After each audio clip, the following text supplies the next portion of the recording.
Le cuir chevelu, c'est comme la terre sur laquelle pousse une plante. D'accord. Si le cuir chevelu n'est pas en santé, on ne peut s'attendre à rien de bon. Lui ne gratte pas le cheveu et mettre de l'eau juste ne suffit pas à hydrater le cheveu. Les mèches synthétiques, les perruques que nous appliquons sur nos cheveux contiennent des substances qui s'infiltrent au niveau du cuir chevelu et qui sont nocifs à la pousse des cheveux, au système du cuir chevelu. En réalité, nos cheveux poussent de 1,5 cm par mois. Quand on observe peut-être sur 10 femmes, combien de femmes ont des cheveux longs?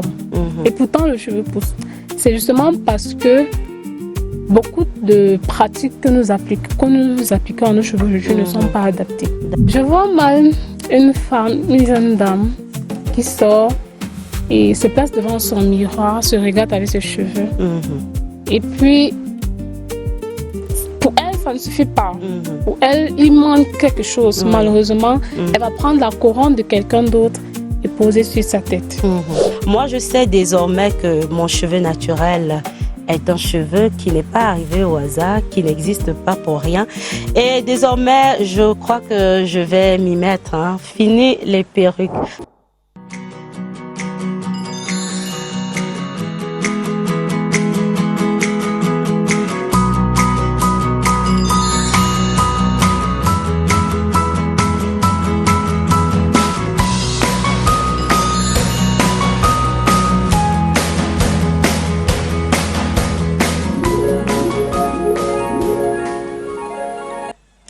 Bonjour à tous et très heureuse de vous retrouver dans le cadre de votre rendez-vous des faits de société Carré Social.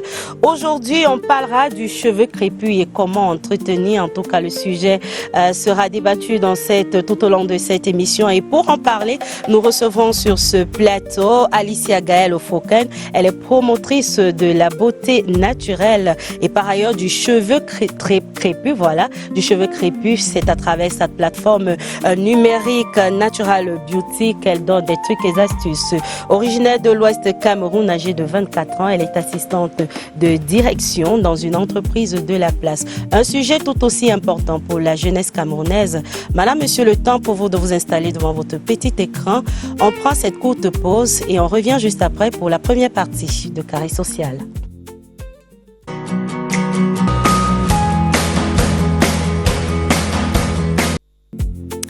Il se porte fièrement, il attire les regards crépus, frisés, ondulé ou encore bouclé, le cheveu naturel séduit par son authenticité. Mais concernant sa beauté, il faut une attention très particulière au quotidien, hydratation, protection et entretien. En tout cas, on va faire l'immersion dans l'univers des bons gestes pour un cheveu naturel et en bonne santé. C'est avec notre reporter Simone Zogo. Volumineuse, majestueuse, des boucles qui défient la gravité, des frissures qui dessinent une véritable couronne. Pourtant, derrière cette beauté, une réalité moins visible. Des mèches parfois sèches, des pointes fragiles, une fibre capillaire constamment mise à l'épreuve par le soleil, la poussière et les manipulations répétées. Premier réflexe, l'hydratation, un vaporisateur. Quelques gouttelettes d'eau, puis des soins nourrissants sur les mèches, une fine pellicule de brillance. Les cheveux retrouvent progressivement souplesse et éclat. Autre étape essentielle, le démêlage. Pas de gestes brusques, pas de lutte contre les nœuds. Les doigts d'abord, le peigne ensuite. Mèche après mèche, une opération minutieuse presque délicate. Dans les salons de coiffure, les spécialistes attirent également l'attention sur cette réflexe du quotidien. Les plaques chauffantes trop fréquentes, les produits agressifs, les tresses excessivement serrées, autant d'habitudes susceptibles d'affaiblir progressivement le cuir chevelu. Et lorsque tombe la nuit, une dernière protection, un bonnet en satin, un foulard soigneusement noué, une barrière discrète contre les frottements et la perte d'hydratation. Des gestes simples, quelques minutes chaque jour, pour des cheveux naturels plus forts, plus résistants et surtout une couronne qui conserve toute sa splendeur.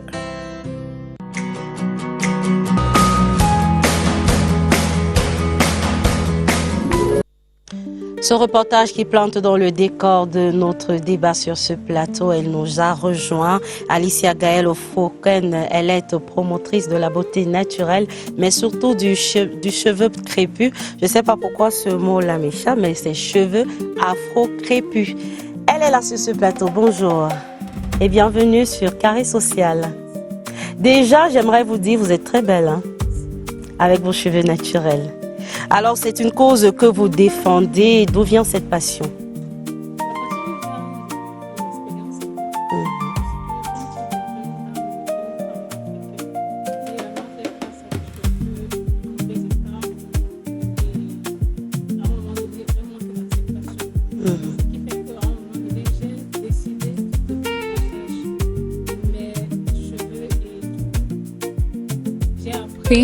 Et vu à quel point c'est un problème récurrent chez beaucoup de femmes africaines.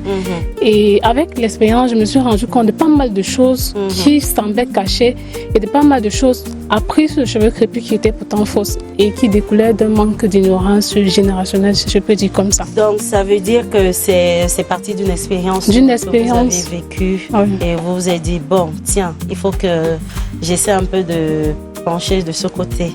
Alors, vous êtes créatrice de contenu et vos centres d'intérêt sont le plus souvent penchés sur la beauté naturelle et particulièrement sur le cheveu crépus. Oui, sur le cheveu crépus. Est-ce que vous avez suivi une certaine formation quelconque pour pouvoir donner des trucs et astuces à travers votre plateforme? Alors, non, je n'ai pas suivi de formation.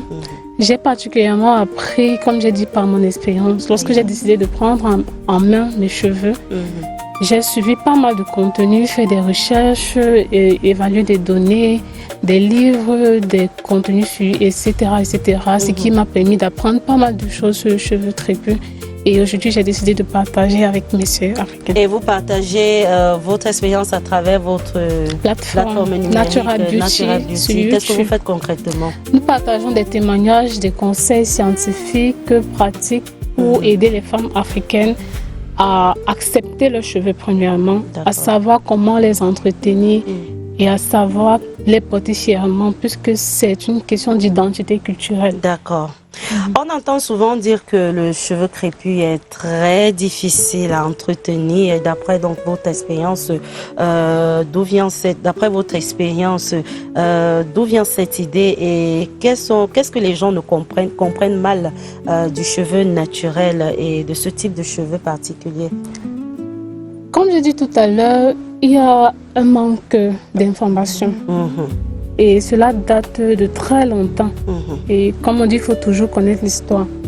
Parce que nous avons, avec l'histoire qu'a vécu l'Afrique, la colonisation, l'esclavage, nous avons perdu ces valeurs, ces pratiques, ces bonnes pratiques, cette connaissance de comment nos parents, nos aïeux entretenaient nos cheveux.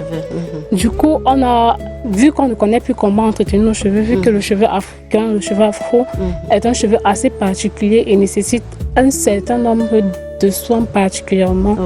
Et avec toute cette ignorance, ça fait que beaucoup ont vu leurs cheveux se dégrader et ne savaient pas comment justement les récupérer. Justement, c'est ce qui m'emmène à vous poser la prochaine question. Quand on décide par exemple de revenir aux cheveux naturels, de revenir aux cheveux naturels, quelles sont les bases que tout le monde devrait savoir?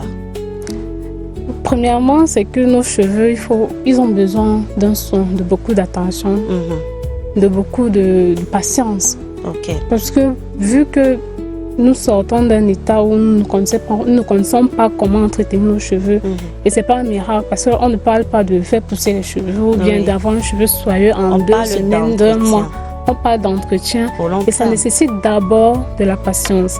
Ça nécessite de l'amour, de l'acceptation. Parce qu'il y en a beaucoup qui sortent de loin avec la situation capillaire et voient leurs cheveux vraiment dans un état, ils n'arrivent pas à s'accepter de porter leurs cheveux fièrement de sortie. Et c'est le cas de beaucoup d'entre nous, beaucoup de femmes africaines. Ce qui fait que pour se lancer, il faut une décision. Il faut prendre la décision d'accepter. C'est un problème tellement profond que beaucoup n'arrivent pas. C'est pourquoi nous voyons beaucoup de personnes aujourd'hui porter des perruques, porter des mèches, parce qu'au fond, on a négligé nos cheveux et on ne voit pas. Donc, il faut de la patience. Il faut savoir comment est-ce que il faut mettre en place une routine. Il faut savoir que nos cheveux ont besoin d'hydratation. Nos cheveux ont besoin d'être nourris, d'être choyés et pas de brutalité. Et vous parlez beaucoup d'hydratation. Comment savoir si le cheveu crépus est bien hydraté? Quelle est l'astuce? Un cheveu crépus bien hydraté, il est d'abord brillant, il est rayonnant. Comme les vôtres. Merci. Il est rayonnant, il y a du mouvement, on n'a pas l'aspect sec dans le cheveu, c'est-à-dire quand on touche, on a l'aspect de la paille. Le cheveu, il est flexible, il a du mouvement. Du moins, il vit sa vie, quoi. Alors, quelles sont les erreurs que font certains parfois? Quelles sont les erreurs que font certains par rapport à cette hydratation? Est-ce qu'il y a des erreurs que vous arrivez à apercevoir tout le temps quand vous recevez peut-être, ou alors quand vous recevez des personnes qui vous parlent de leurs difficultés capillaires? Déjà, ce qu'il faut savoir, beaucoup pensent que hydrater le cheveu consiste à mettre de l'eau sur le cheveu. Voilà, ce qui est totalement faux. Ce qui est pas vrai. Ou alors à mettre de l'huile. L'huile n'hydrate pas le cheveu et mettre de l'eau juste ne suffit pas à hydrater le cheveu. D'accord. L'hydratation, il y a deux méthodes. Il y a la méthode qu'on appelle la méthode LOC, liquide, oil, liquide pour de l'eau, de l'huile, ou bien une infusion avec des plantes. Des plantes, d'accord. Oui, une infusion. Donc c'est un liquide, quoi. Il y a la méthode, après il y a oil, donc LOCO pour oil, huile, et la méthode c'est crème. Donc il faut d'abord apporter de l'eau aux cheveux, donc, ensuite appliquer une huile, et puis apporter une crème hydratante ou une crème qui va venir. Donc c'est un processus en plusieurs étapes. C'est un processus en 3 étapes. Si en 3 étapes, ok. Et il y a aussi d'abord de l'eau ou alors de votre infusion concoctée peut-être avec les herbes du continent. Et à côté de cela, on aura l'application d'une huile, je suppose, naturelle aussi. Une huile naturelle. À base de huile végétale, l'huile d'avocat, et après cela, une crème. Une crème. Mais les crèmes sont beaucoup plus artificielles. Vous conseillez quoi comme crème? Il y en a des crèmes artificielles, ça peut bien marcher avec vous, mais ceux qui ne veulent pas forcément appliquer des produits industriels, parce qu'il y en a qui sont très bien formulés à base de très bons produits, ceux qui ne veulent pas forcément appliquer, ils peuvent composer leur crème. Ok. Alors on parle beaucoup de la longueur des cheveux sans toutefois parler du cuir chevelu. Quelle est l'importance, quelle est la place que le cuir chevelu occupe dans l'entretien du cheveu crépus? Le cuir chevelu, c'est comme la terre sur laquelle pousse une plante. D'accord. Si le cuir chevelu n'est pas en santé, on ne peut s'attendre à rien de bon. Ok. C'est important d'abord l'entretien des cheveux commence par la base. Si on prend soin juste de la fibre, de la longueur, et le cuir chevelu est négligé, maltraité, comme on le voit beaucoup avec les coiffures, malheureusement, que nous avons adoptées en tant que femmes africaines qui ne sont pas adaptées à nos cheveux. Si c'est qu'on fait ainsi, on n'aura pas de résultat. Parce que si la terre n'est pas arrosée, la plante ne peut pas. Naturellement. Ouais. Alors, les tresses, les nattes, les perruques sont très usuelles de nos jours. Oui, j'en porte d'ailleurs une. Mais ces coiffures sont-elles bénéfiques pour notre cheveu? Alors, je dirais non, pas du tout. Surtout lorsque c'est de manière répétée. D'accord. Et effrénée. Parce que sous ma perruque, j'ai mon cheveu qui est tout naturel. Oui, j'ai tressé. Mais j'ai quand même porté une perruque. Vous dites que ça n'a aucun bénéfice de porter une perruque quand on a des cheveux naturels ou crépus? Bon, pour certains, ça leur permet de protéger leurs cheveux. Voilà. Mais tout au contraire, moi, je conseillerais à la personne de laisser ses cheveux respirer. D'accord. Ça veut dire qu'à un moment donné, ça peut devenir contre-productif? Contre-productif parce que si vous faites des soins et que vous passez le temps à mettre une perruque par-dessus, vous étouffez le cuir chevelu. Et même, on dit les produits, les mèches synthétiques, les perruques que nous appliquons sur nos cheveux contiennent des substances qui s'infiltrent au niveau du cuir chevelu et qui sont nocifs à la pousse des cheveux, au système du cuir chevelu. Ok, vous accompagnez des personnes qui souhaitent recouvrer les cheveux naturels. Quelles sont les erreurs que vous constatez et comment est-ce que vous les corrigez sans toutefois reprendre tout à zéro? Les erreurs fréquentes que les femmes reviennent avec, c'est premièrement, on ne prend pas soin du cheveu. Ça, c'est l'une des erreurs. Parce que bon, on veut des cheveux, mais beaucoup trouvent fastidieux de s'asseoir et prendre soin des cheveux. Mais tout comme la peau, notre corps, si nous n'en prenons pas soin à un moment donné, nous ne sommes pas fiers du résultat. Une autre erreur aussi, c'est au niveau, j'aime souvent parler du démêlage, du peigne. Ok. Comment je peigne mes cheveux? D'accord, ça veut dire que la peigner là, il y a une méthode. Donc il y a une méthode et c'est pas, vu que nos cheveux sont en boucle, on les forme en spirale. D'accord. Le fait de peigner et avec quel type de peigne fait que ça occasionne beaucoup de cas. C'est pourquoi beaucoup vont nous dire non, mes cheveux ne poussent pas. Et pourtant, ils se cassent au même rythme qu'ils se coupent. Ah, au même rythme qu'ils poussent. Ils poussent, ok. Voilà. En réalité, nos cheveux poussent de 1,5 cm par mois. D'accord. Donc, ça veut dire que ma pâle ne pousse pas beaucoup. Donc, vos cheveux poussent justement quand à un moment donné, je me rends compte que quand on observe peut-être sur 10 femmes, combien de femmes ont des cheveux longs et pourtant le cheveu pousse. C'est justement parce que beaucoup de pratiques que nous appliquons à nos cheveux ne sont pas adaptées. D'accord, je vois. Ils ne sont pas adaptés, donc nous devons adapter cela. Et le fait de peigner avec un petit peigne afro. Mais vous voulez qu'on utilise quel genre? Il y a quel type de peigne? Il y a des brosses démêlantes et aussi il y a des brosses. Oui, il y a des brosses démêlantes. Mais on trouve ça où? Parce que sur quand le marché, vous dites comme ça, est-ce que je vais aller au marché, je vais dire je veux le peigne ou la brosse pour les cheveux naturels que j'ai? Ça se passe comment? Non, c'est justement sur le marché, on en vend tout le temps, mais juste qu'on ne sait pas. On ne sait pas. Ah, voilà. Voilà, que c'est celui qui est mieux adapté. Aussi, avant de peigner les cheveux, il faut appliquer un démêlant. Il ne faut pas que les cheveux soient secs. Il faut qu'ils soient bien hydratés. Il faut soit qu'il y ait un démêlant ou alors qu'ils soient bien hydratés. Et on procède des pointes en allant vers les racines. Ok. Alors, au-delà du soin technique, il y a également une dimension identitaire. Vous le disiez à l'entame de vos propos, identitaires et culturels. Et selon vous, comment est-ce que l'acceptation des cheveux crépus peut contribuer à la confiance en soi, surtout chez la jeune fille camerounaise? Je vois mal une femme, une jeune dame qui sort et se place devant son miroir, se regarde avec ses cheveux. Et puis, pour elle, ça ne suffit pas. Pour elle, il manque quelque chose. Malheureusement, elle va prendre la couronne de quelqu'un d'autre et poser sur sa tête. Nos cheveux, c'est une couronne. Et nous sommes africaines, dans la culture africaine. Dans certains vous diront, dans certains peuples, on vous dira que le cheveu, il vous permet de connecter à Dieu. Et il pousse vers le ciel. Ça parle beaucoup, c'est pas qu'une question d'esthétique. Le cheveu dans la culture a une grande place. Il devrait retrouver cette place-là. Et en parlant donc de volet culturel, vous faites la promotion un peu plus large à travers des mélodies?